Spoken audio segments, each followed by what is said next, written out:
Bruins Benders post-game begins now, presented by the Inside the Rink Podcast Network and InsideTheRink.com. All your Bruins content and Benders merch, the tip jar, the swear jar, all of it's open. Click the thumbs up and subscribe. This post-game show is available on all podcast platforms, and tonight's episode will be tomorrow morning. The Bruins get a 6-3 win. Get a 6-3 win over the Minnesota Wild. Another home win, 27-10-1 at home. Pavel Zacha with 26 goals on the season. Cha-ching. That line's unbelievable all season long, but certainly the last since the break. Mm-hmm. Fantastic. And the Bruins now at 90 points. And tomorrow's a huge one, but there's a tiny bit of breathing room, a tiny bit right now. Yeah, but you can't take it for granted. You can't take it no, because this is one of those ones where you hope they don't play down to level competition tomorrow, kind of a thing. Like you need to come out ready to go, and take care of business. You need to win. You can't afford to take a night off now that you had a nice win here at home against Minnesota. No, I mean tomorrow. A win tomorrow would be huge on a lot of levels. Then you've beaten Detroit. You've beaten Buffalo and Columbus on the road in this stretch would be enormous. It really would be. The Bruins need to get the 2 points. 1 point's not the end of the world, but 2 points would be absolutely critical. Yeah. And you have another one at Columbus later on. So this would be a really big one. Second night of a back-to-back. It's and this team is it's pretty resilient, and it keeps playing hard. That line's been great. Pastrnak's been much better lately. Swayman's been outstanding. It's kind of the same recipe every game. Yeah, you get good goaltending, you give yourself a chance. And they've been getting consistently good goaltending now for a while. And, they need that. And we've talked about it a bunch, but because of their kind of lapses at times defensively, they need Swayman to be really good. They need him to be one of their best players, and he has been. And that's been one of the keys to them kind of staying in the playoff race, staying in a playoff spot, and kind of holding some teams off. But still 9 more to go. You got 6 more, I think, on the road still, 3 at home. So you're going to have to close out some of these road games. But the last couple road games, they've played pretty well. They've given themselves a chance, and we're able to win a couple games here on the road lately. So maybe things in that perspective are changing a little bit and for the better. Absolutely. And let's talk about the goal scoring. They have 4 guys over 20, with Arvidsson getting his 20th. They have Minton as 16. Elias Lindholm. Is this updated?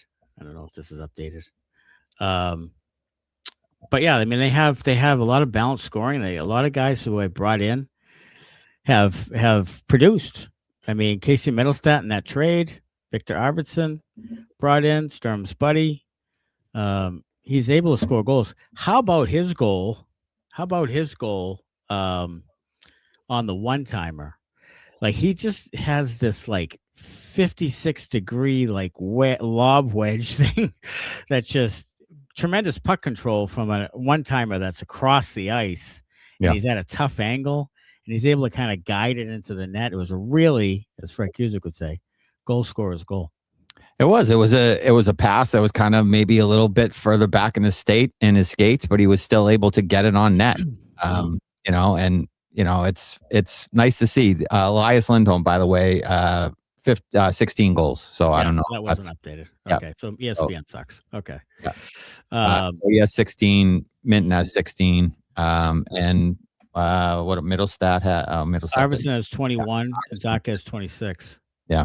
So, that line's been really, really good. That Minton, Arvidsson, Zacha, Mittelstadt line has been just incredible. And it really, makes you think, because of the chemistry of that group, are they more likely to bring Arvidsson back? His price tag is going up by the day, it seems, because he's playing well. Sturm loves the guy, though. So I feel like at some point, that extension is probably going to get done, and you're probably going to look at the number and say, "Wow, that's too much." Oh, well, look, there's always that thought, and I'll probably be scared to death of it when it happens, and I'll probably have my opinion about it. It's really hard, though, and this line is literally one of the best lines in the league. Yeah. To not at least ride it one more year. You know, you have Middlestat one more year, Zacha one more year. And if you can get Hagens in the mix and he's a productive player, and then maybe one more wing, you know, then maybe you have a group.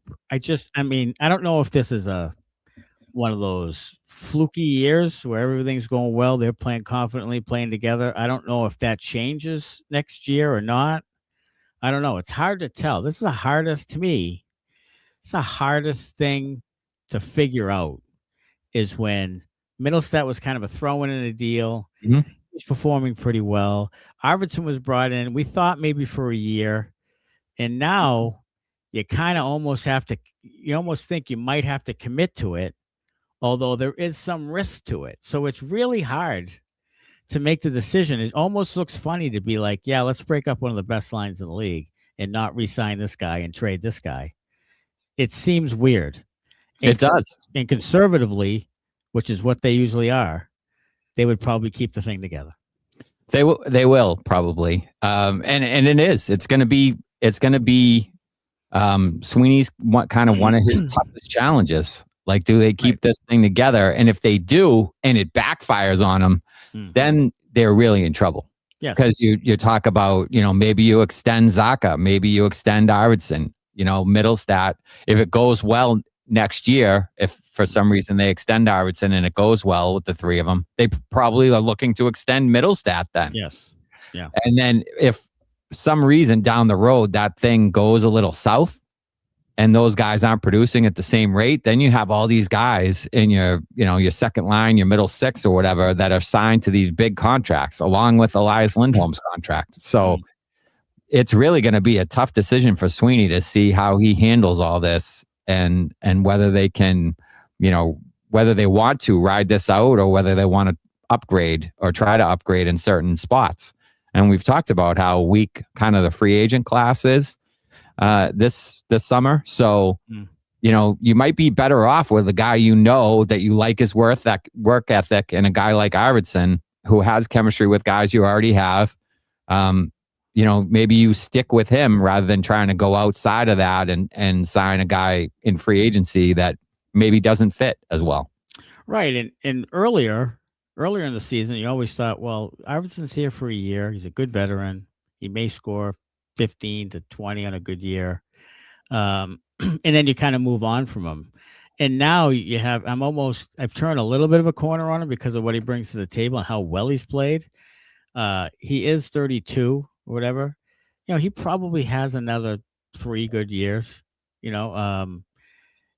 especially with the way he plays. He plays really hard. And he can score goals. At one point I was like, no way. I'm not investing 4 years in this guy. But now you're like, Jesus, what's the number and how many years? And you kind of talk yourself into it, which sometimes is not good. Sometimes you regret it a year or two later. What if he scores 8 goals next year and you have 3 more years of the guy? This is a lot of factors there. So like you said, that's a hard one. Like it is. I don't envy. It's almost like Sweeney might have shot himself in the foot a little bit by having some of these things work out, because you're just not sure if they'll keep working out. And that's the problem. That is, excuse me, that is a huge problem because, like you said, they're getting up and he's getting up there in age a little bit. So you wonder, when is he going to hit the wall? Is he doing this because it's a contract year? And he's been one of their most consistent effort performing guys all year long, Arvidsson. And now he's kind of finding a home on that second line, and they're producing now to go along with the consistent effort. And like you said, they're one of the best lines in hockey. So you would think that they're going to make every effort to keep those guys together. But at the same time, does that catch up to them in a year or two if they do give him a big contract, and then you're looking at a 34-year-old Viktor Arvidsson whose production has decreased, and saying, maybe we shouldn't have done that, with the likes of Hagens and Letourneau and Zellers and whoever else you say you want to plug in, some of these young guys you want to plug into the lineup here eventually. So it is going to be a really hard decision to see how they kind of handle this all. But right now they're certainly benefiting from a good move by Sweeney in the offseason to bring him in. They do, and you don't want to block people like you have in the past. No, and that's my big thing is you have these good prospects, or you think you do anyway, and they come in and you block them because you commit to Viktor Arvidsson, just like you committed to Elias Lindholm, and it's just that's my problem with it. You tend to get Lucas Reichel, and all of a sudden you're asking yourself, where do we put James Hagens? Like, for real? Like, right. So Matt Poitras gets blocked by Casey Middlestad for all intents and purposes. Mm-hmm. I mean, Casey Middlestad is a bigger version of a Matt Poitras, to be honest. Yeah. I mean, so he blocks him. Like, you just keep blocking people, and I don't want that to happen to where you're hamstrung on a guy that you just paid $6 or $7 million a year, and you can't scratch him because he's making $6 or $7 million a year.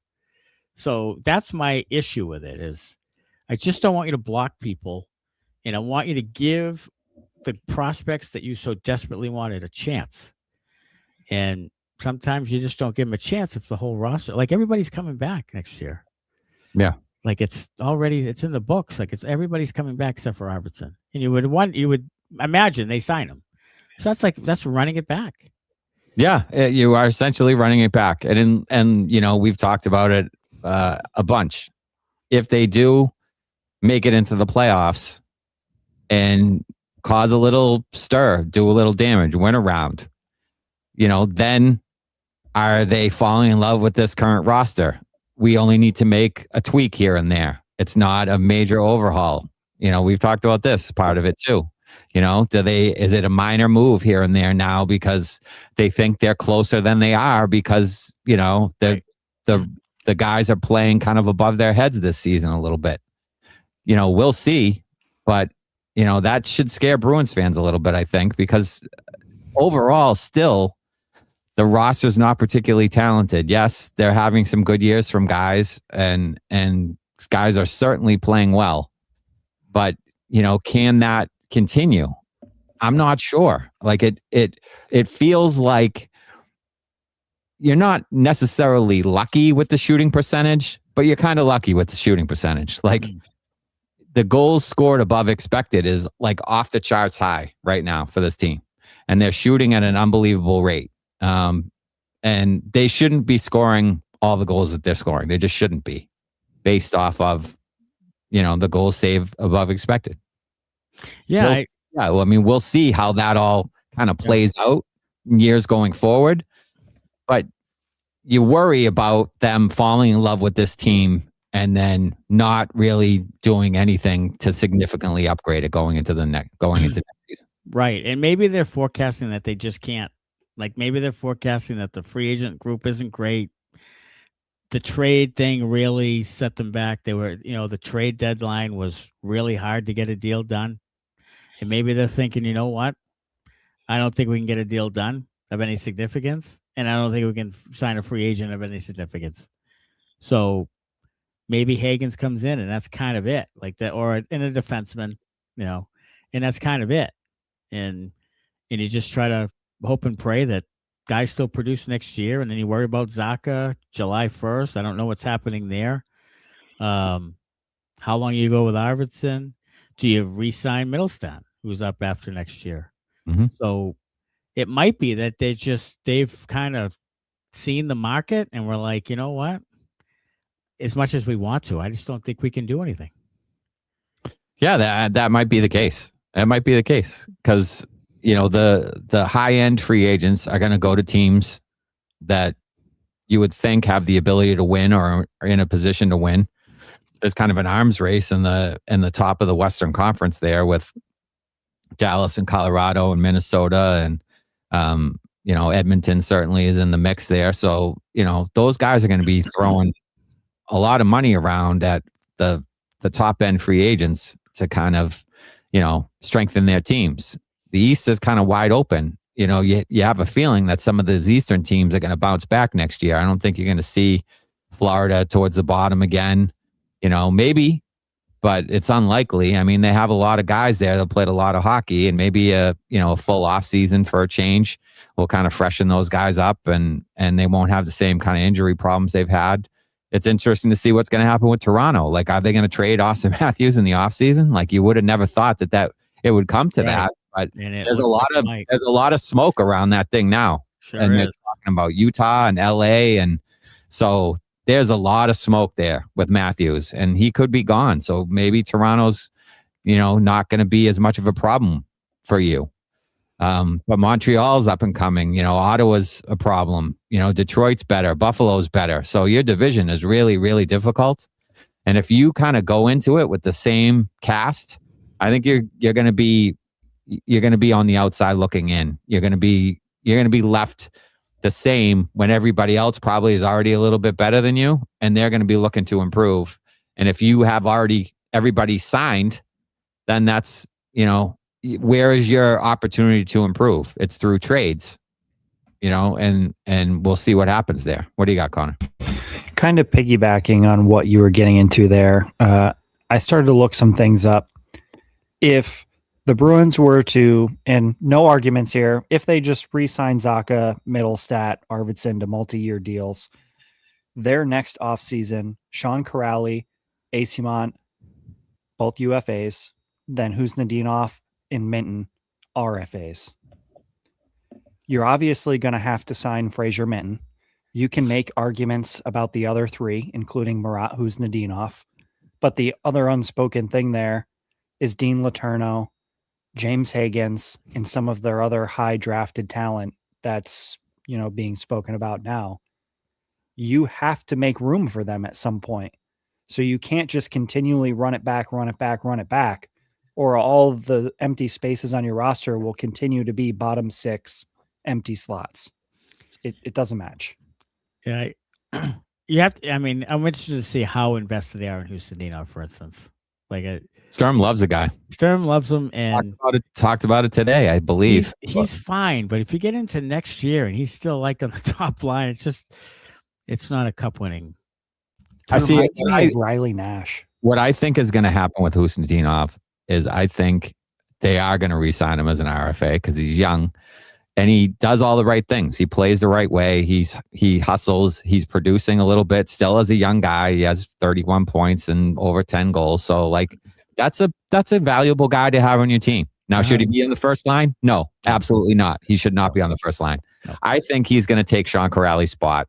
They're going to let Kuraly walk. They're going to let Eyssimont walk. And in 2 years, Huznadinov is going to take Kuraly's spot, and he's going to be the fourth line center, is what I think. Terrific. Love it. With Janot and whoever else, whatever they have around him. And they're going to sign Minton. So I think those two RFAs are going to get signed. The other two guys are going to let walk. And hopefully that opens up some spots in the top 9 for, your Letourneaus and, Zellers of the world, whatever the case may be. Matt Poitras, I don't know. But that's what I think probably will happen in a couple of years. Love it. Love Huznadinov as a fourth line center. Sure, love yeah. It. Love it to pieces. They love it. Just top 6 right now. He's doing fine. He's done an admirable job, and this is not a knock on him. He's done fairly well as I think he can do on that top line or up and down the lineup, and he can still provide that in 2 years. If a guy goes down, you can put him on a wing somewhere. So there's tremendous versatility. I love it. So it's not a Huznadinov knock. It's just that Jesus, they need a better option there on the top line. They need a top line wing. Yeah, absolutely. 100%. And you hope that's James Higgins. Right. You hope that's James Higgins. You hope James Higgins assumes that left wing spot on the first line with Minton and Pastrnak. Certainly within 2 years. Yeah, that's what you want. That's what you want. In a best case scenario, right? That's what happens. And then, you plug another best case scenario in a couple of years, Dean Letourneau's on line 3 with, Morgan Geekie and Elias Lindholm. And that's your third line because you can't get rid of Elias Lindholm. He's going to be here. So, that's ideally, I think, what you want as far as, your prospects getting here. And then, you certainly have to shore up the defense. But then your fourth line is, who's Nadinov, Jano, and Kastelic. And that's good. I like that. You get a little speed, you get some physicality, like they're going to hunt pucks. They're going to cause some problems forechecking wise. So, I think that's a pretty good roster overall. But Hagens has to be an impact, dynamic first line player, for this to work, and that remains to be seen. That remains to be seen. Yeah, and again, year to year, things change, and right now, the Zacha line is like a $14 million line.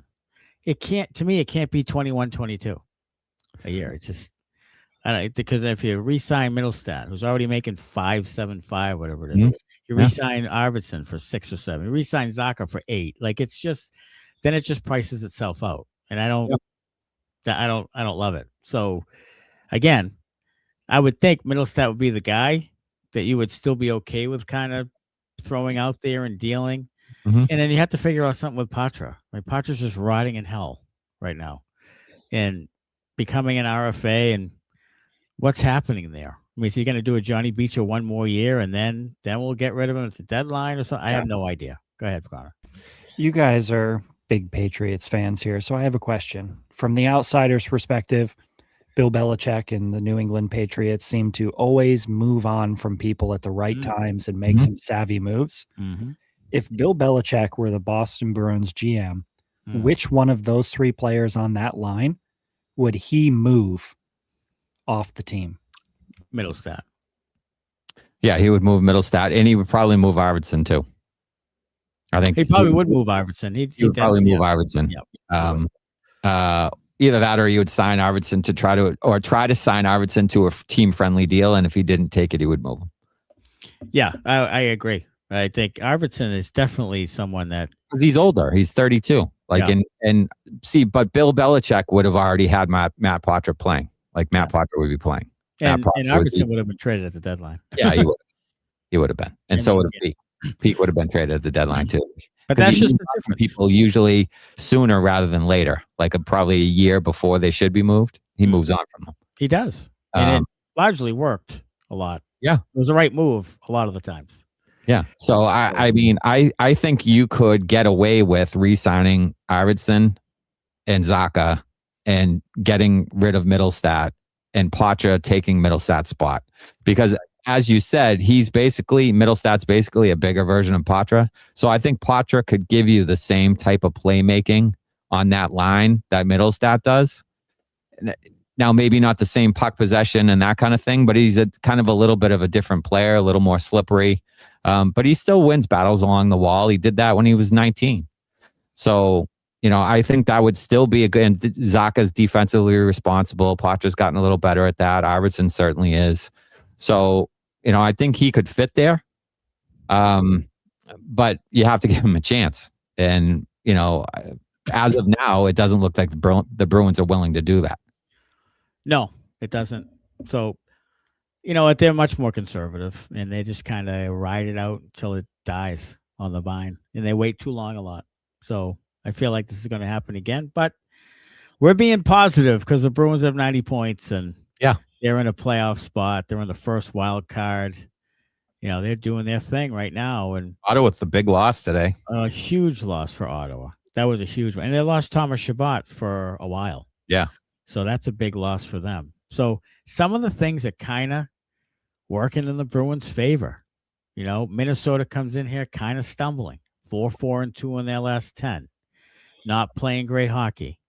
And the Bruins get him at the right time. Detroit was kind of stumbling without Dylan Larkin, wasn't it? So Blue Jackets lost today too to the Sharks. Blue Jackets take a loss. So things are kind of falling right. The only thing that could hurt is, losing Columbus and start and lose 3. Look, you could lose 3 or 4 in a row, and they could go the other way quickly. Absolutely. Done. It's so tight. You just got to keep grinding out wins. You got to try your best to grind out wins. I think Swayman will play tomorrow. I think so too. Sturm said he would be, should be eligible to play. People are asking in the chat why would Swayman play today? Because I think they're going to ride his ass. I think they're going to ride his ass for much of the year until they see if they can get this playoff spot. I really do. And what happens after that, and if he gets gassed, I have no idea. But I agree with it. Like, dude, you got to just play your best players and not worry about that thing, because you don't want to lose with your second-rate players. You just don't want to lose that way. So you just an 80% Swayman's better than 100% Korpisalo. That's what I think. So I'd play him. I'd play him also. I'd play him the rest of the year. We'll see. Let's see what else. There was one of Elias Lindholm gets a couple goals tonight. One was an empty netter. Mm-hmm. He's up to 16 goals. Mm-hmm. Outside chance of 20. We've been hammering him. Yeah. We'd love to get rid of that contract. I'm still in that thing. Unless they're okay with playing him as a third line center going forward. Yeah, if this is his role now, like if they want to say, look, we're going to play you third line, you're going to play 15 minutes. I want you and Geekie to, develop some chemistry, work your asses off, chip in a little offensively, win our big face-offs for us, and do all those things. Like, yeah, I'm fine with that. Yeah, you can be on the team and play in a third line center. I just don't want to see you as the first line center. I don't want to see that anymore. Like that ship's sailed. I don't want that. No more. So if you want to play third line center and the Bruins are okay with playing their third line center close to $8 million a year, then Godspeed to everyone. Congratulations to Elias Lindholm on signing that contract and being the third line center for the Bruins. Great. But I would like to get out from underneath that thing. And if the better he plays, the easier chance you're going to have to get out from under it. So I hope he does hit 20 goals. I hope he has 20 goals, and then I hope he has a unbelievable playoffs, and the Bruins win like a couple of rounds, and he has like 10 points in 12 games or 14 games or whatever. You go to a couple of game sevens, and then they trade his ass in the offseason. Like that would be my ideal situation.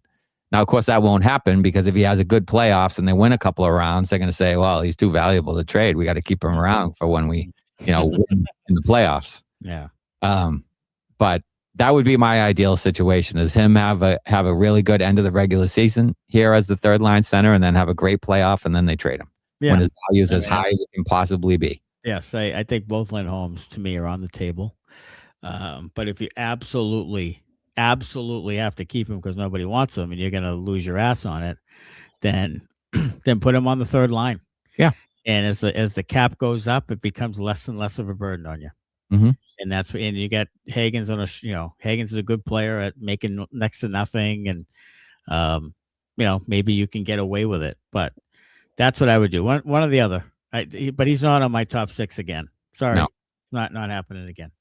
All right. Benders Banter is presented by Evolve ABA, offers consulting services from a board-certified behavior analyst to adult day programs and residences, schools, and even businesses using the principles of applied behavior analysis. Evolve ABA is also pleased to offer staff training and collaboration with parents of children with autism and other special needs wishing to learn more about the science of applied behavior analysis. To learn more about Evolve ABA, call Sean Daly at 774-823-5016 or go to evolveaba.net. Eileen, $20. Oops. Sorry, Matthew Curtis. Swear jar has begun. Yeah, the swear jar. And that's for those who missed it. Some guy named Curtis on YouTube was complaining about our swearing. Yeah. And we decided that it's become Matthew Curtis that's complaining about our swearing. So we just say, hey, sorry, Matthew Curtis. And Matthew does not want to be lumped into that. No, he doesn't. But we say it in jest, of course. Yes. And then John Brown, I think that's the original John. John Brown on YouTube was saying that we sounded awfully frustrated that the Bruins won. And he has like 3 likes on there. But last post game, we were frustrated that when the Bruins win. I don't think that's the case. I think that we analyze Yeah. and we do the positive and the negative. Right. And we continue to do that because we don't want this to be a blowhard.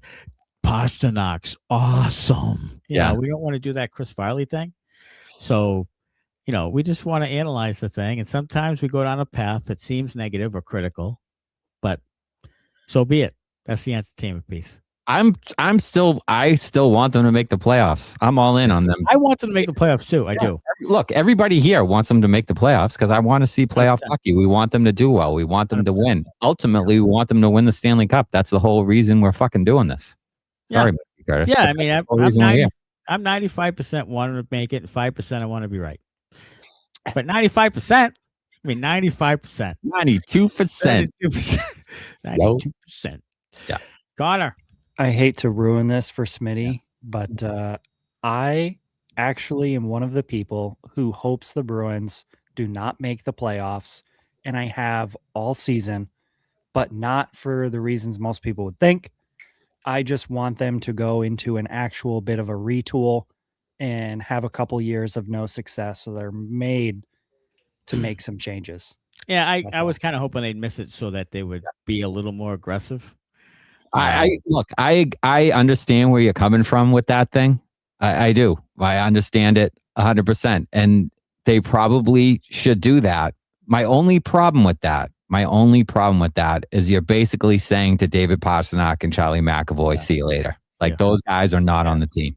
Like if you're saying we're gonna lose the next couple of years and be, you know, bottom 5 in the league and get top 5 picks, like that's great. For the long-term future of the Bruins, that's probably what you need to do, honestly. But you're basically saying, you know, to the most gifted offensive player the Boston Bruins have ever had, see you later. Yeah. You know. Let me ask you this question. How much do you think everything changed in the Bruins front office in most fans' minds as well because of where the Toronto Maple Leafs pick is currently located?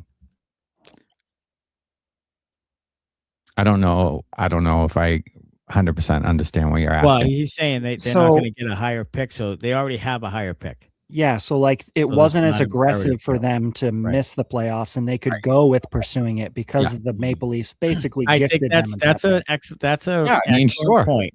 Yeah, I mean I think that 100% plays into it because they already have a pick, a high pick, so they didn't have to necessarily tank.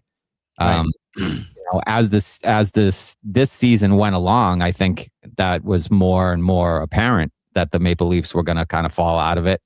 But going into this season, I don't think you thought, oh, the Maple Leafs pick is going to be top 10. I don't think you were expecting that thing. You were expecting the Maple Leafs to be good again this year. And, you know, through injury and just melting down, they kind of fell out of it. And so you kind of lucked into, you know, and it still isn't settled yet. Hopefully you end up with it. But yeah, it gives you an opportunity to maybe go for it a little bit here without having to mortgage the future, so to say.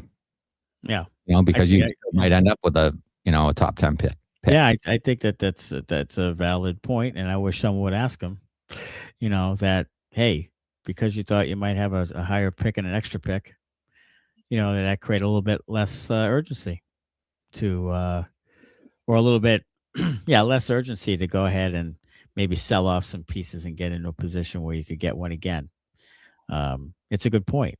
But again, you know, we're getting to a point now, well, the 19th or whatever prospect, we're getting to a point now where starting to build up some prospects.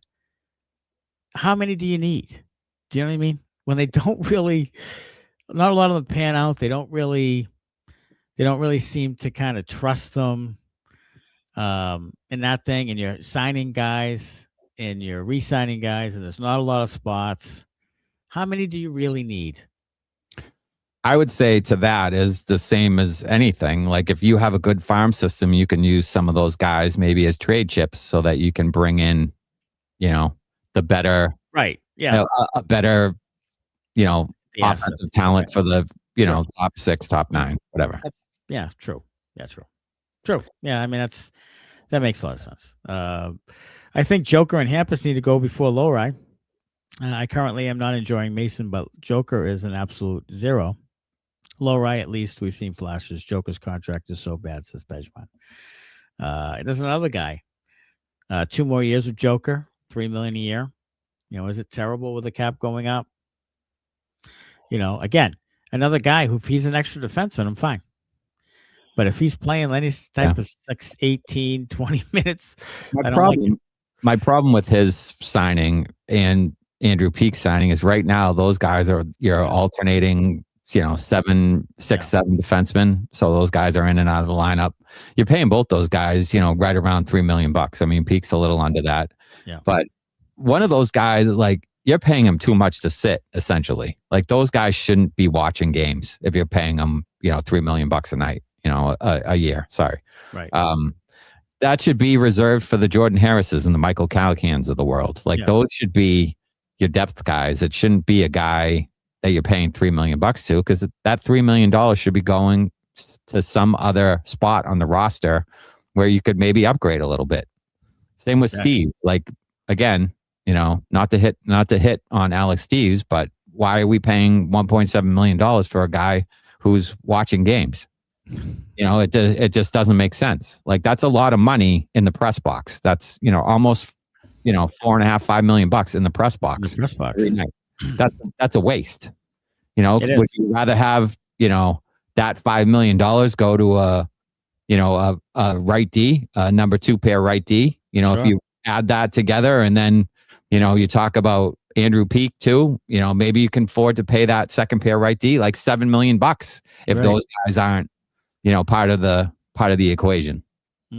So, I just, again, it's like kind of a roster management. Like, do they build from the top or they build from the bottom? Like, we've been through that again a million times. And I don't know if they build the roster the right way. Like, they need more talent at the top end of the roster and not having a team of a bunch of, 3rd, 4th, 5th line guys that are, pluggers that, take up spots, essentially. I think they're trying to make up for their lack of talent in the top 6 by trying to get a little bit more talent than maybe usual, or putting a little more investment in the bottom 6 just to try to make up for that. And largely that's worked some this year. Is that a way to do business going forward? I don't think so. But I think that they know that it's hard to get what they need to get, and they've tried. And so they're trying to get the Joonas. Now, giving them 5 years at 3-something is ridiculous. But they're getting guys like Joonas, and I think they're trying to kind of, we talk about them building the bottom up. I think it's that they can't do much with the top. Like, it's hard to improve the top. So they're trying to get the best possible bottom that they can.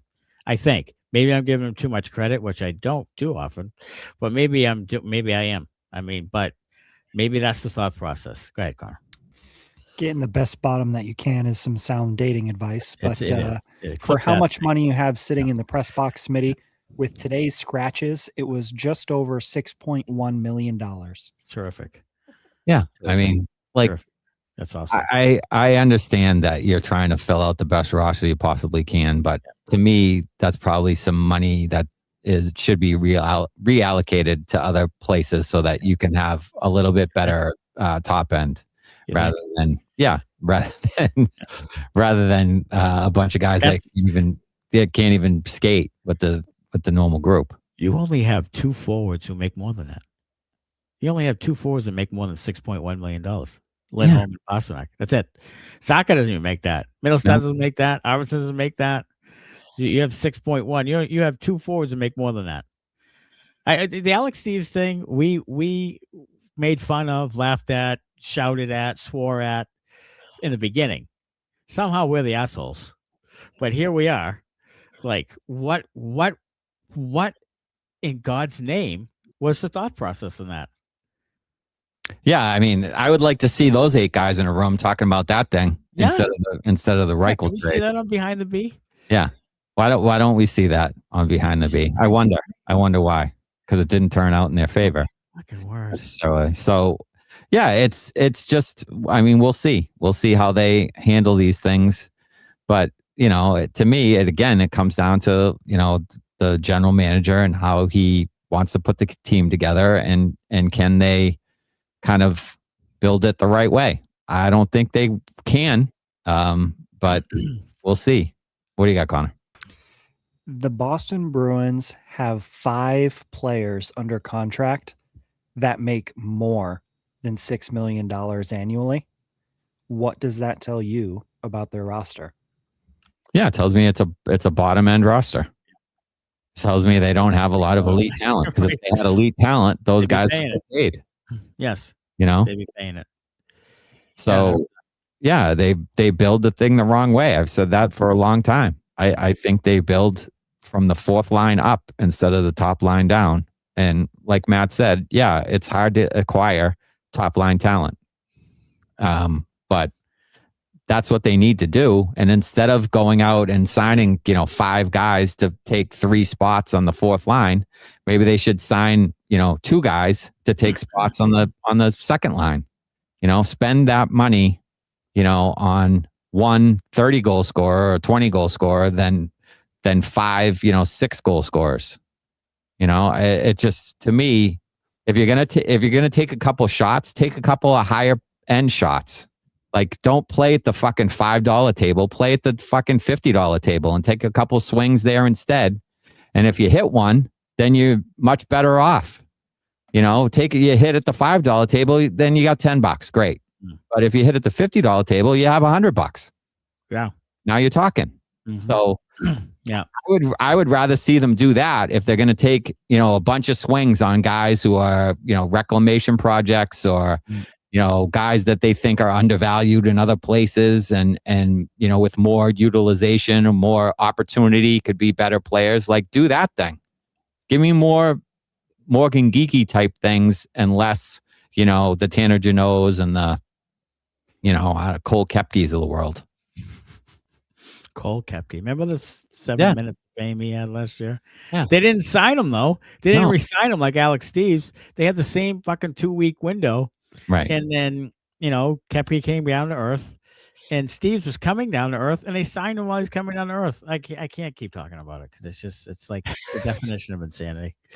I honestly believe if you move Kuraly up and Lindholm down, it wouldn't make a drastic difference on line production, except have noticed Kuraly trying to make plays. That's sad, Victoria. It might be true. And it's sad because Kuraly can barely skate. Like, either one of them can really skate. Like, it's probably closer. They're probably closer talent-wise than people think right now. Like, yeah, I would still take Elias Lindholm every single day of the week. Yeah, Kuraly is. I mean, the contract sucks, and I get it, but yeah. I would take Elias Lindholm every single day of the week. Well, I mean, Kuraly is getting close to washed. He really is. I mean, this is the last gasp effort. Go ahead, Connor. For everybody that goes out online and is theorizing the next Boston Bruins lineup when they make some changes and add Higgins to the lineup, every single person has Sean Kuraly in their lineup projection, and I am just baffled at what anybody sees, what he brings to your roster, that somebody else higher on that roster wouldn't come down and replace him for. You can't make that same argument about Kastelic and Jeannot, but Kuraly, you definitely can. Yeah.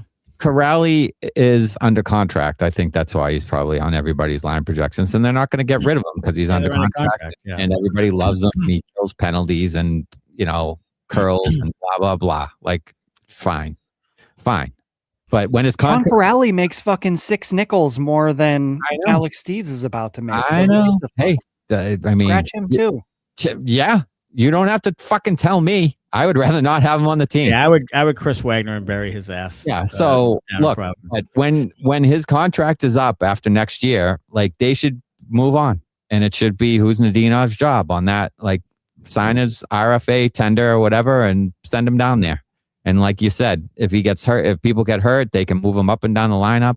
But Nadinov can kill penalties. He's faster than Kuraly. He's more offensively gifted than Kuraly is. Like, all of the things he does better than Sean Kuraly right now. Marat Nadinov. And so does Elias Lindholm. So in a year when his contract is up and they force him to retire or whatever, like fine, move on from him at that point. I would move on from him sooner, but I just don't see that happening with this management group. No, yeah, I don't think so either. Odysseys, I think there's a market for Elias. God, I hope so. Believe it or not, you'll sure lose the trade, but not impossible to move. The hard part is to convince him to move. Yeah, that's probably a hard part of it. You're gonna have to retain some money, I think. I don't know. I don't know. At the end of the day, his numbers. I mean, what is he close to field? We have 50 points. I don't know. But you probably have to add a prospect. I have no idea how teams view him, other than I didn't hear of any teams offering him any money when he was a free agent. So didn't seem to be a huge market for him. No, 45 points he has right now. So yeah. 45 points with 9 games to go. So he might get 50. Yeah. Go ahead, Connor.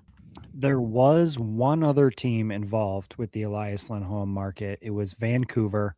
The only reason why he came to Boston is because Boston offered him the extra year. Okay, so his own team was the only other team. So that means that there wasn't a lot of interest. So I don't know. I mean, maybe everybody else was smart enough to know that the money was going to get to an area that was ridiculous, and everybody else was like, "No, thanks." Yeah, but they thought Boston was going to overpay for this guy, which they did. Yeah, and they said, "Fuck that, we're not overpaying for him," and here we are. I will say I like Geekie hitting shit and not just standing there. Seems like he is trying to generate something. I noticed this, Victoria, the last 3 or 4 games. Maybe he was listening to the show where he was saying that he was one-dimensional. But I noticed him trying to make more. It's not great. It's clunky at times. It's not fluid. But I do notice him trying to do more, especially in streaks like now where he's not scoring goals. Like I see him trying to make some plays rather than sitting in the slot, not going beyond the goal line and stuff that he was doing earlier in the year. I think he's trying now. I do. Yeah, I think so. But I do. Yeah.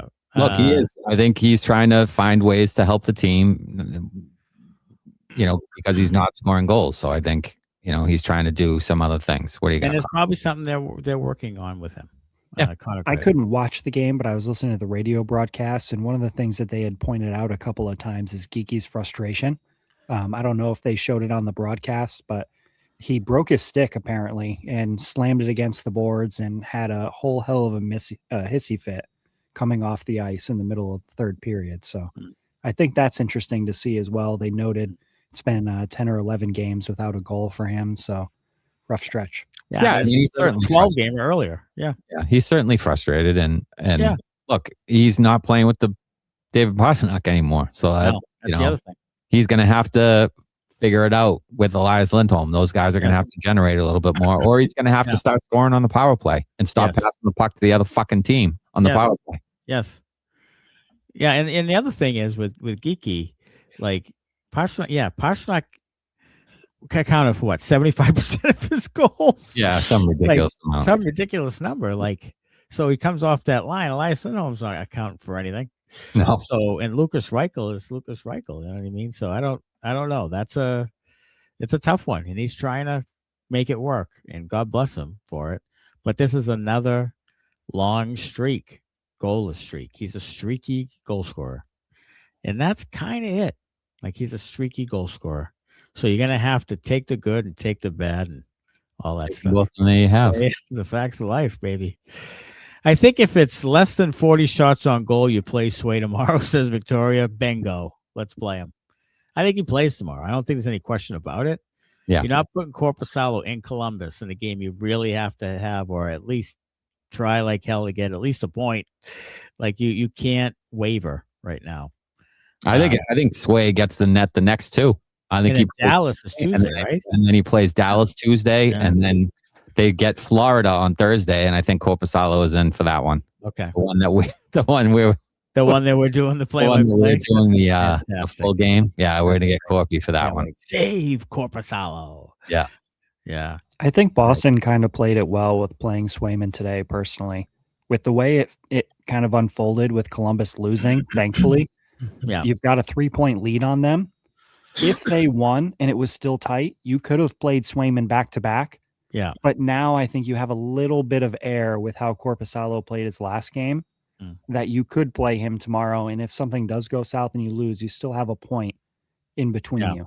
Well, you go up 5 on them, right? With a win tomorrow. Correct. You would. Yes. So, and that's Jesus, another that's a reason to argue Swayman as well. 5 with 8 to both play. ways. Yeah.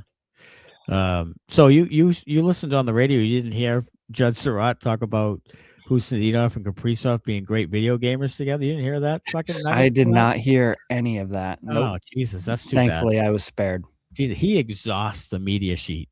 Oh my God. Anything in the media sheet, he just has darts. And every time, like he does it every play. Yeah, Here but comes the guy, his unfortunately, mother used to work at fucking Sears and Roebuck, and it's just unbelievable. Can you just give me the play-by-play? No, he wants to give you all the information that he all possibly of it, has. like everything that they sent out on that fucking sheet. Little nugget. when you used to listen to an NBC game, Pierre Maguire would give you like all the interesting details about everybody. Win again. Yeah. Judd Surratt took all the reject info He did. from his papers, and that's what he uses. That's what he uses, the second-rate information. Yeah. We're playing some video game together, and they're really good, says Murat. Sweet. I think you may want to go back to Swayman tomorrow just for the fact that it's rebound control. Are the Bruins going to have enough in the tank to box out the BJs on rebounds? I'm not so sure. I don't know, Severed Soul, how that's going to go. I don't feel great about it, to be honest. No. But I haven't felt great before. And they've, Buffalo, Detroit, they kind of scratching things out right now. They're playing well at home, and they're grinding it out on the road. And that's what we have right now. I don't know. If we played like this every game, we'd be Colorado, says Mr. Poe. Yeah, if we played every game at home. Sure. Yeah. Be 54-20 at the end of the year. Dan Maynard, did Bergie training with geeks actually teach him how to pass? They were working on tips. I know that. Just the tip, see how it feels. Mm-hmm. I was gonna go on a little bit of a Bergeron, like devil's advocate, negative Maddie, like assholery. I think I'll save it for the episode. Count the money, Zacha. Yes, McRack. I'm thinking it every time at Zacha with that nice tip home for 26. I'm thinking Zacha's making a boatload of money, dude. Mm-hmm. A boatload. And I'm telling you, if I'm Arvidsson or Zacha, I don't really waver. I don't do the team a favor. I don't. No. I really don't.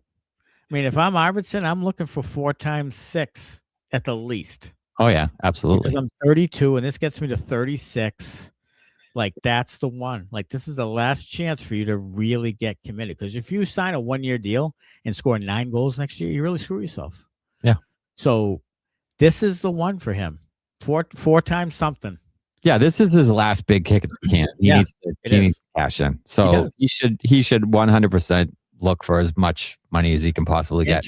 Interesting number coming up. And if Pavel Zacha is looking at Elias Lindholm's production and his own production, he has to be saying my number starts with an 8. Yes. Because Elias Lindholm is 775, and I'm producing better than he is, then my number starts with an 8. What's Zacha, 27? Yeah, and he's younger. So that's 8 times 8. Yeah, that's sure it is. Yeah. 8 times 8. Victoria, goodness, Zacha just making the case for the money. He sure is. Pavel, says Fox Guy. Whoa. Pavel. Pavel, baby. Pavel. Nice job. I even missed it. Nice job. McRack is 28 right now. 28. Okay. A win tomorrow opens a small window of breathing room. Let us pray. Actually, Zacha will be 29 on April 6th. So. Okay. So 6, maybe it's 6 times 8. Andrew Pedro, great stuff and all, but it wasn't a road win, so sell them all, close the garden, and buy Maddie a Panthers jersey. All right, I'm in. Wait for the Panthers to fucking reload next year. And what Panthers jersey, what player do you want to get? Your Panthers jersey. My Panthers jersey? Yeah. While he thinks about that, did you guys see the photos of the Panthers in the Wild with Mark Cuban at the elbow room? I did. Last weekend? Yeah. Can I say like Ed Jovanovski or something? Sure, you can. You want a Jovo? Who was the Panthers? Who was the Panthers? Trying to think of the Panthers like forwards back in '90s when they beat Boston. Remember that '90s? Oh yeah, 6 or 7 or in that range. They beat Boston in a series. Jovo, and they had who was the forward? He was a really good player. I can't remember it now, but I'd say Anton. Let me give it Anton Landell. I think he's a pretty good player. Yeah, I want a Barkov. I would go. That's a sweet jersey. Sasha Barkov. Yeah. Oh yeah. Both you assholes didn't say Marchand. That's an offense. No, I don't. No, I don't want that. I don't want that either. Nat says Bruins fans. Yeah, I just don't want that. No. Nat says, I'm curious why Swayman wasn't saved for the more important away game tomorrow. Columbus is going to smoke us tomorrow. And also, what the fuck is wrong with Geekie? Geekie's streaky. Period. End of story. I mean, that's just it. He's just streaky. And he's not playing with Pastrnak anymore. That's what's wrong with him. No, he's not playing for a contract either. So the sense of urgency, I don't know. It's just, he's a streaky player, and he's not playing with Pastrnak. So if he doesn't play with Pastrnak, Rob Brown played with the Pittsburgh Penguins and played with fucking Mario Lemieux and scored like 44 goals one year. He had like 140 something points one year. Pat Maroon scored 40 or something. Pat Maroon scored a shitload of goals one year with McDavid or something. Like, he's not playing with Pastrnak. So when he doesn't play with Pastrnak, he's probably a 20 goal scorer. That's probably what he is. When he doesn't play with an elite player, dishing him the puck. I mean, he's literally set up like 70% of his goals. Mm-hmm. So that's the problem. Now, look, he's playing on a really good contract, so I'm not going to get out of sorts with it, because even at $5.5 million a year, score 20 goals, I'm fine with that. Okay, whatever, 20 to 25, fine. But if he was making 8 or 9, I'd be screaming from the hills that they fucked it up. But this is kind of what he is without elite talent dishing him the puck. If he had a really good playmaking center, then he would score the goals. Yeah. But right now, he doesn't have that. So, yeah, I mean, if Elias Lindholm was making 4.5 or 5, there'd be no problem with him scoring 45 points. Right. That's perfectly acceptable. That's right. It's the money. The money matters in relation to your production. Sure. And that's the issue right now. Go ahead, Connor. We understand that Geekie playing with Pastrnak was deferring to him and passing too much. Now he's with Mitten and Kuznetsov. Neither of those players have really been performing at the level that Geekie was with Pastrnak. No. Granted, Pastrnak has played a little bit better. Mm. Is it worth the change in hoping that Lindholm and Geekie can figure it out? Or what are you really looking for if you're the Bruins by having Kuznetsov play with Mitten and Pastrnak at this point? What are you getting? I'd put Kuznetsov with Reichel and Lindholm, and I'd put Geekie back on the top line. I guess what I'm trying to highlight is I think right now you've made a change and you've gained really nothing. You're still kind of dining out on that second line. Right. And I still think they haven't addressed that problem yet. Like the first line though, as an overall unit, like goals scored against goals given up, is much better now than it has been. Yeah, it is. Like with Mitten, Pastrnak, and Kuznetsov, that line is like they don't give up goals like they used to when Geekie was there. Right. Geekie's not a great defender at all. No, he's not at all. So I think that's what they're looking at. Now we have two lines that we can put out there, and we can score potentially with both of them, and we're really not going to give up much.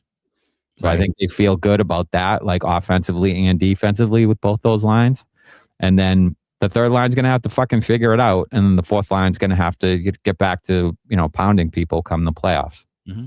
And that's kind of what they're hoping for. Yeah. I think. Greg Lalief says tonight's sips are all of the gin. All of the gin. All of the gin. Getting close to gin and tonic season. Yeah, getting there. Yeah. I had a nice black and tan tonight at the Irish. What was the beer? Black and tan. Guinness and it was Guinness and Whalers. Whalers is the ale. Yeah. Nice. Okay. It's not just goals with Arvy. He plays with such intensity. He's always hungry to score, get an assist, Mr. Poe. Yes, I am really impressed with Arvidsson because of how hard he plays and how much he impacts every shift that he plays. I'm just scared that he won't be able to do that at 35. But hey, he's doing it now. So, and look at if they sign him 4 times 6. I mean, okay, like I'm not going to be over the moon about it, but I don't know if I'm going to crush it. I don't know. It's just, I don't know. But I mean, I think, like I said before, I think the free agent market isn't that great. It's not. So I think if you can re-sign Arvidsson, because if you were looking for a guy on the open market that put up 20 whatever goals and, 45, 50 points, whatever he's going to end up with, you're probably in that neighborhood anyway. Yes. So if you're going to be in that neighborhood anyway, you might as well sign a guy that you're already familiar with. You like the way he plays. You like his style of play. The coach loves the guy. He has chemistry with his line mates. Like all that works in your favor. So I think I think it would be a pretty good signing if you were in that neighborhood. Now, if you start talking about 7, and then I'm starting to get a little leery of that. But if you're 4 times 6, like I'm fine with that. Like that's what you're going to pay on the open market anyway for a guy doing, with similar production. Yeah, I've changed it. I wasn't okay with it 2 months ago. Let's say that, but I'm okay with it now. So as long as the guy keeps producing it the way he is, then sure. I just, I can't tell until it happens. So now it's happening. So maybe I'm okay with 4 times 6. Okay, like not over the moon, but okay. McRack, Sweeney signed Steves for no apparent reason for $1.63 million for next year. That's $1.6 he could have given to somebody that matters. Yeah. Pejma, this roster is definitely not good enough. No matter what happens, they can't run it back. Need 1 or 2 legit top 6 guys. Hope Hagens is one of them, and replace Joker Hampus with a real top pair. Yes, so the McAvoy pairing and someone to play with Pastrnak is the 2 biggest things. That's the 2 biggest things. So, and they haven't been able to figure out that McAvoy thing much. I mean, a little bit here and there, but not much. And then Pastrnak winger. And if that's Hagens, great. But you have to figure out the Lindholm, Hampus Lindholm, Mason Lohrei. You have to figure out Georgii Haru. It's not a lot of piss and vinegar there, other than Zadorov and a little bit of McAvoy. Other than that, you need a little bit tougher, a little bit more physical, a little bit more defensive minded. Yeah. The defense stinks. It does. At times it does. It stinks. So go ahead, Connor. All signs point to the Bruins looking to add somebody like a Rasmus Ristolainen or a Colton Parayko in the offseason. So things could be getting a little tougher on the back end, but you never know about better. I would like Parayko over Ristolainen 100%. Day of the week. Not sure what you're giving up there. Like I'm not giving up Mitten. I'm not giving up Hagens. So I don't know what it takes to get Parayko on the team, but I think it's an upgrade for sure. And Parayko's not the guy he was in 2019, but he's better than Joker and fucking Peeke and some of those guys. And I just think in a second pair unit, I think he's, with the Bruins, I think he could be certainly an upgrade. Like he's not perfect, but certainly an upgrade. I agree. Pejman and Kuraly, nothing but dead weight and bad deals. Dylan Bruins. Kastelic slice 4C with Reichel and Janot. Hoosie, third line with Lindholm and Geeks. Hagens, first line with Minton and Pasta. I don't hate that. I don't hate that at all. I don't think Reichel's really a 4th line player. Yeah, I'd flip Reichel and Hoosie. Yeah, I think you're in the right spot. I probably would not have Reichel on the team. Well, that's another thing. I would rather see them, and I would have rather have seen them give that opportunity to either Lysell or Poitras, personally. Yeah, right. like see what you have within the organization before you go outside the organization. And I get that has speed and he was a former first round pick. I get all that, but I would rather be loyal to the guys that you already have in your system and give them an opportunity to take that spot. I just don't think Reichel's really a fourth line guy. He's not really a hitter, and putting him there when he's not a great defensive player. Yeah, not a great defensive player. I think he'd probably be better served being on the third line with Lindholm and Geekie. Like, how do you think that line? What do you think about that line? Because I know we have a now kind of a semi on Reichel. Like everybody kind of wants it, is trying to wish it to be true. Yeah, and maybe. I mean, he has some tools. But what do you think about Reichel, Lindholm, Geekie going into next year? I would like to see an upgrade. Yeah. Probably at center, and left wing. Right. Like I would like to see not Reichel be there. I'd like to see somebody with a little more production. He has a pedigree, but he hasn't really put it together at the NHL level. Like, no, maybe they see another Kuznetsov there. Maybe they see another nutty saying like Minnesota didn't use him in the right situations, like Chicago didn't with Reichel. So maybe they see somebody with a little untapped potential there, but, I guess you give him the rest of this year for a little run and see what you have. But unless he starts being a little more productive, dynamic offensively, like I like the speed part, they need that. But he's not really doing much out there. And maybe that just takes time. Maybe he's still kind of adjusting to the system. It took Kuznetsov some time to adjust. So, and he's still young. So, yeah, I mean, there's all those things that are kind of a positive for him. But I would like to see them upgrade there with an actual like professional NHL player that has produced in the league. Go ahead, Connor.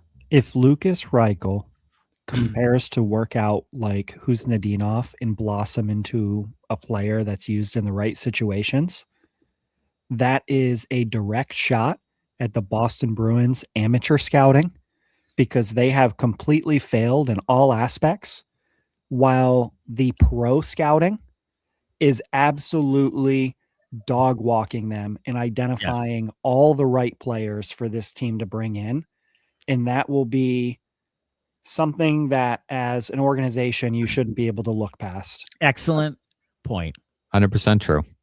The pro scouting over the amateur scouting. He was waived. Too. So they had an opportunity to get him. Before that, they had an opportunity to draft him. Or is Sturm better than the amateur scouting? Yeah, I mean, because they get Reichel and Arvidsson. Right. I mean, there's that part of it too. And Kuznetsov and Fraser Minton, who are all NHL, AHL players. They identified those guys and they've worked. And your amateur scouting's produced like nothing. So, well, I wonder if Steves and Blue Mel were also part of that thing, or if thought it was Steve Spot, or might be part of both of those guys, because Sturm saw him in the AHL and Spot was in Dallas where they were. So could be. I wonder if that's part of it too. While those guys probably thought Steves could be a good penalty killer, good bottom six guy. I could see that. Sure, he's got a pretty good shot when he gets opportunities, but I don't know. It's I don't know. If this team shows up tomorrow and we go into Columbus and win handily, this team should have a lot of confidence and swagger down the stretch to close this thing out and compete in the first round, says Matthew Curtis. Yeah, that's true. If they go into Columbus and get another road win, and then the second night of a back-to-back, Columbus is going to be desperate. That would be a huge win. And Bruins should have confidence, because you've gone on the road now. You won in Detroit, like you win in Columbus.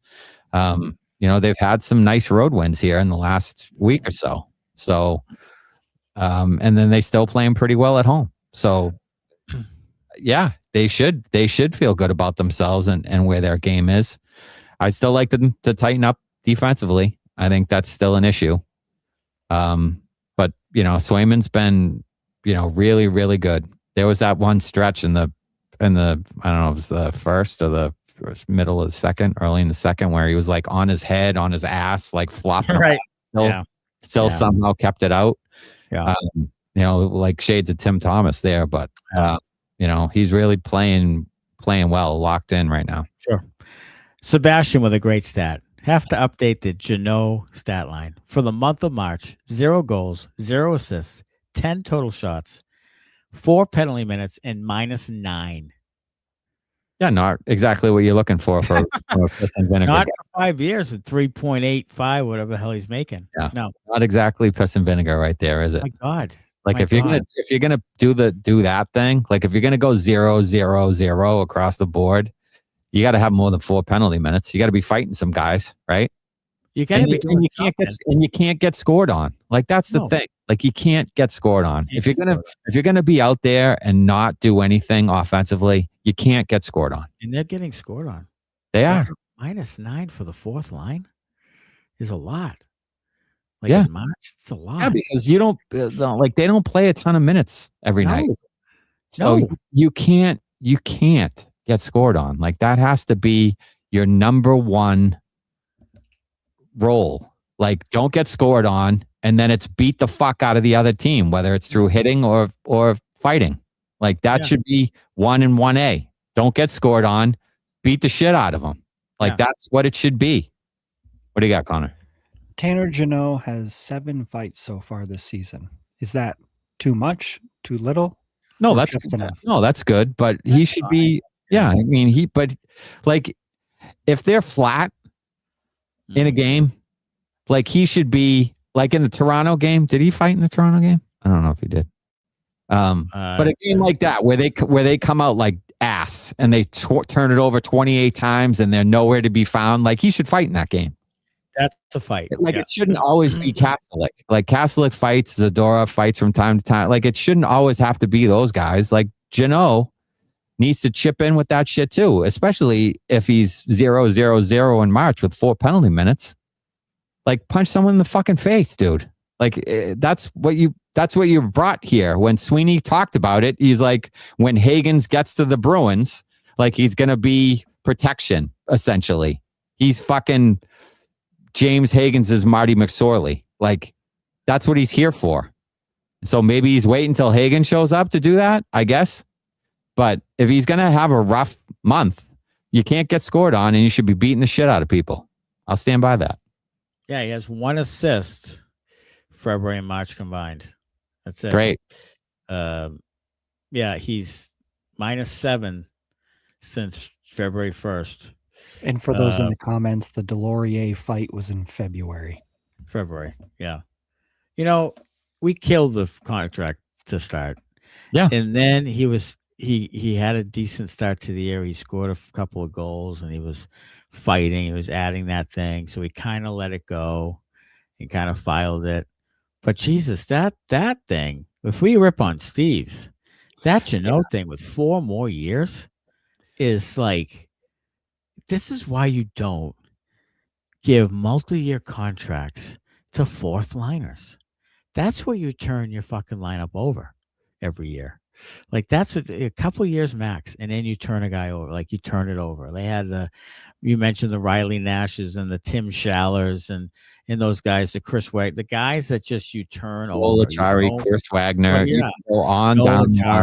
Yes, you move on from those guys. You never have a guy like that for 5 years committed like that at that number. If it was 1.5 a year, then okay. Like 1.5 a year, and you can send him down, you can bury it, you can have him play 5 years, good in the room, great. Short money, real short money. But Jesus, 3.5 or 3.8, whatever the hell it is, like that is absurd.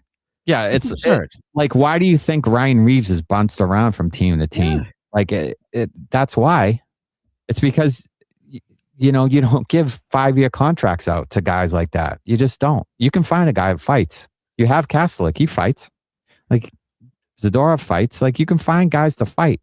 Why do I see a 5-year deal? Like, I think they thought they were going to turn him back into the 20 goal scorer. Yeah, he was going to add some. I think they thought that, and it's that part are they watching guys? nuts. Again, yeah, it's like we watched him 5 years ago, and man, was he good with Nashville? Well, he hasn't played on Nashville. I feel like either Neely or Sweeney love guys. Sure. And they will get them come hella high water eventually. And Lindholm and Jeannot are two of the biggest examples. Mm-hmm. Loved him forever. We finally have a chance to get him. Let's overpay him. Let's make sure he gets here. Well, now you've got 4 more years that you're going to pay the guy over $12 million more over the next 4 years. For what? Crazy. I mean, it's fucking absurd. It is. You can't keep Jeffrey VL. He'll fight a guy. Yeah. He'll stir shit up. He'll get things going. Keep that guy and pay him $900,000. Like, that's what we've talked about. They kind of overdo the line thing. There's just so many little things that just drive you nuts. It adds up. That's the problem. Is all those little things add up. The Steve's contract, the Jeannot contract, the Kuraly contract, like all multiple years. It's all unnecessary. Like, and that's like Kastelic was 3 at like 185. Yeah, that's fine. Yoki Haru 3 at 3. Like that. Yeah. The shit adds up. It's unnecessary. It you have guys that you could plug in there. You can't tell me that John Farinacci or Riley Duran or even Trevor Clintar back in the day, or a combination of them, or Riley Tufte, like these guys couldn't fill in there and do that thing. You know this. You couldn't play 7 minutes and go -2. Yeah, I mean, you can't do that. So it just I feel like they kind of overvalue the wrong things. They do. And you end up with a team like this. Yeah, but hey, they won tonight 6-3. They did. So just a reminder that we're super positive tonight. Severed soul. Zellers in North Dakota are smoking Quinnipiac 4-0, and Zellers 2 assists. Pelosi and Groenwald are playing for Quinnipiac as well. Oh. So North Dakota looks like they're going to advance, and Will Zellers doing pretty well. It seems as though he has a pretty good game. People are starting to think that he might be an NHL type of prospect. Like, this is starting to look pretty good. So we'll cross our fingers.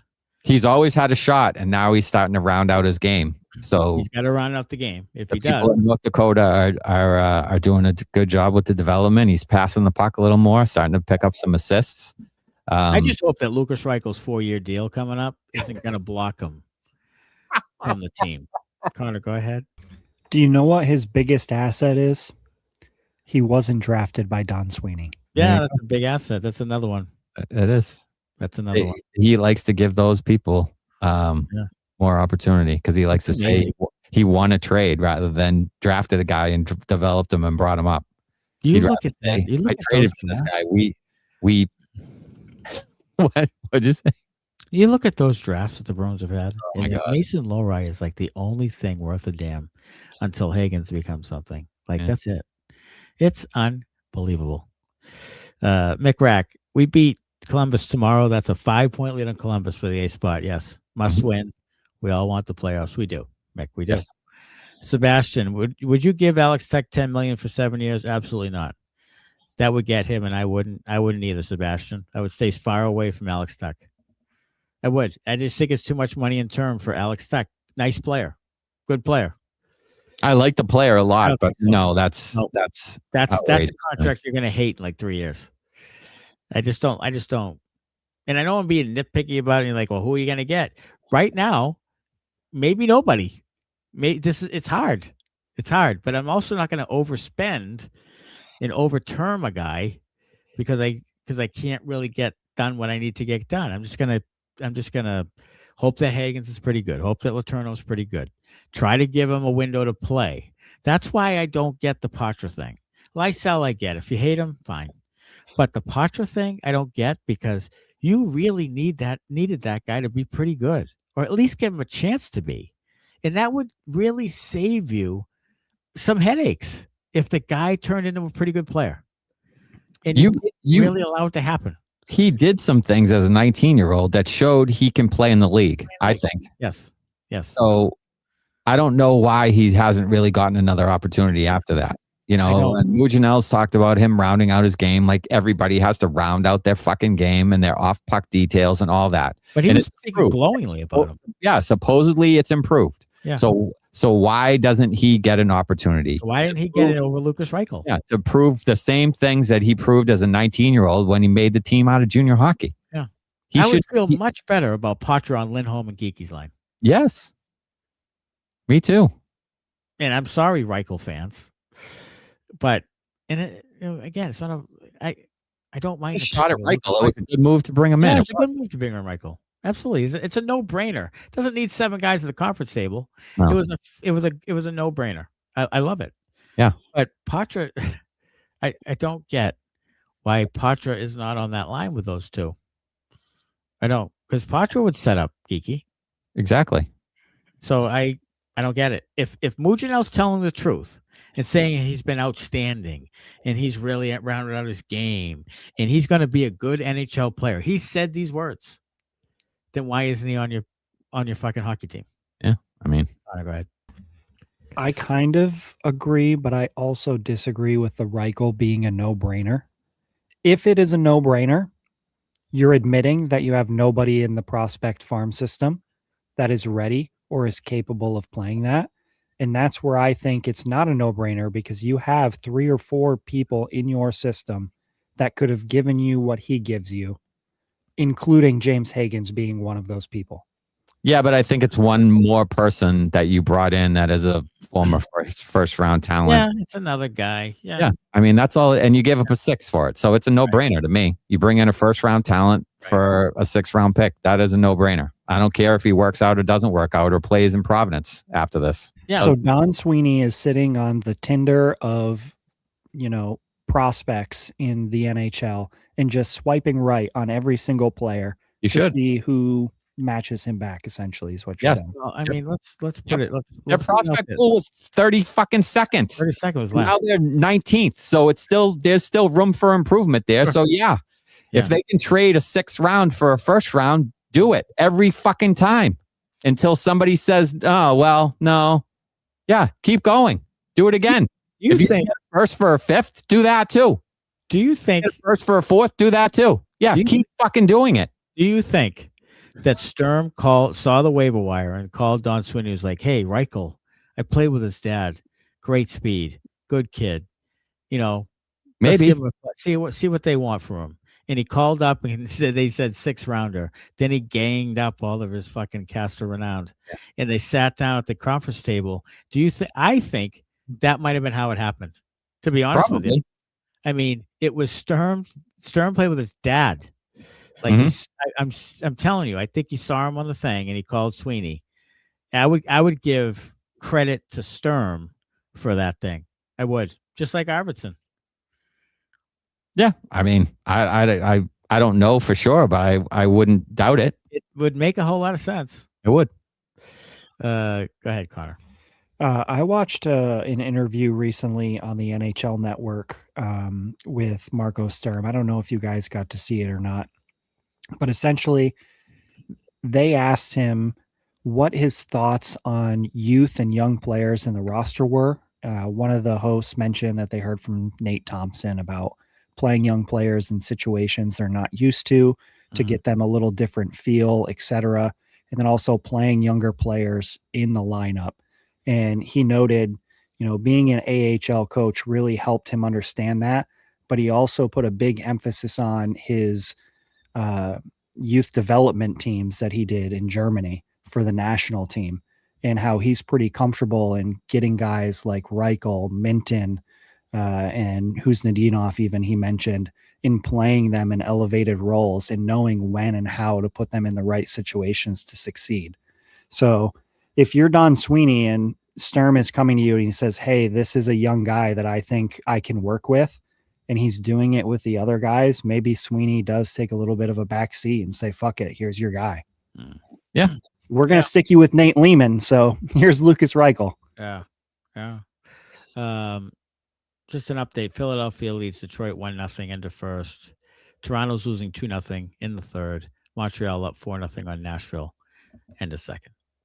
Last game I was at, I swear I could hear Judge shouting at the camera from the booth, and I was on the other side of the ice on row 19, says Matt Pat. I wouldn't doubt it. Every time he'll do a little play-by-play, and every time it gets to a guy, he has some nugget about them that I could give a fuck less about. Like, honestly, it's unreal. And I know I keep banging on the guy, but just fucking do the play-by-play. Honestly. Zach Case, here's a real question. Will Sway buckle under a massive 5-6 game stretch, including back-to-backs? He might, Zach. He might. We'll see, because I think it's probably going to happen. Yeah. Chris J, geez, you guys, you are lucky you don't live in Canada. The government would be offering to put you out of your misery. Terrific. Maybe I should move to Canada. Do you guys think Geekie could score on a different line without Lindholm, but maybe with Jeannot and Kastelic? James Higgins has just scored his first professional goal with the Providence Bruins. Do we have party favors? Wow. Good for James Higgins. Pop something? First pro goal. Here we go. Oh, a little crowd noise. Yeah, it's good for James Higgins. Yeah. Good. I'm glad. Like, now I don't have to listen to people say he's a bust after 2 games and no goals. Yeah, great. Good. Play? Do we know this? I don't know. Victoria, to answer your question, I think Geekie needs a playmaker. I do. And Jeannot and Kastelic and Geekie, first of all, that would make 4th line. And Geekie's not a great defensive player, not physical. I don't know if that's a great match for him. I'd like to see Geekie on a second line with a pretty good playmaking center on the second line. That's what I'd like to see, because I think he's a second line wing. And I think if he's on if the Bruins had Krejci and Bergeron and Krejci was playing with Geekie, I think Geekie gets all the accolades and he scores goals. Yeah. I think ideally that's it. I don't even really love him on the third line, but I don't want him on the first line.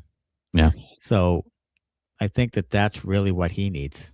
Here's another update from Providence. Friend of the program, Riley Tufte, couple goals, and he's got 30 goal season. 30 goal season. Riley Tufte. Into the program. And he was the assist on James Higgins' power play goal. Yes. Wow. It'd be interesting to see what happens to Tufte next year. If I'm Tufte, I'm like, dude, I scored 30 goals in the league. Like, somebody give me a chance to play in the league. I don't think I re-sign here because it's obvious that that's not in the books. Now, look at, say what you will. See, to me, it says a lot when Tufte doesn't get a real shake and someone like Lucas Reichel does.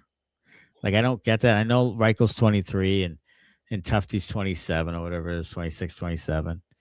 But I don't know. I just, on this team, maybe Tufte's on the 4th line with somebody, Kastelic and somebody. Like, I don't know. It just again, and maybe he's a 4A player. I mean, Matej Blumel had 39 goals last year. Mm-hmm. So maybe he's just a 4A guy, but I hope he gets a chance again. Connor, go ahead. I think Riley Tufte's age in his career has kind of passed him by at being. Yeah, he's an player, AHL player. likely. Yeah, he is. It's too bad. Is Tufte better than Jeannot? Well, I mean, he doesn't bring what Jeannot brings. No, which is the fighting and the sticking up and the intimidation factor, mm-hmm. which does have some value. Not $3.5 million a year for 5 years, but it does have some value.